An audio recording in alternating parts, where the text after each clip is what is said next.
یا الله قرب تو هست که دلهای ما را زندگی کند و به ما حیات میبخشد. یا رب یا رب تو ما را توفیق بده که نام تو را ذکر کنیم، نام تو را یاد بکنیم، در فکر تو باید باشیم، در خیال تو باشیم، با تو باشیم و تو با ما باش. ما را از ما دور ببر یا اله.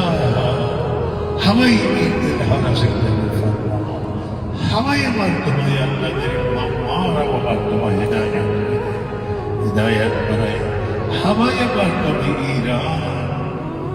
پروردگار آزمایشات و امتحانات تو آمدن در این ملک و یا الله یا الله من توفیق بده که ما تو را نگه داریم و از تو دور بشیم، از کتاب تو، از سنت حبیب تو و از حبیب تو دور نباشیم، ما را استقامت نمید.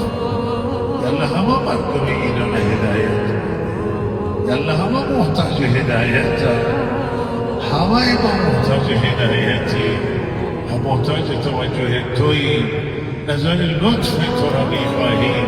یا رب ما را با رحمتت دریاب، گریه های زندگی ما را باز کن و مسئله استقرار ما، همه مردم ایران، همه مسلمانان، مردم فلسطین و همه بشریت و انسانیت یا الله گرفتارم، یا الله از گرفتاری نجاتشون.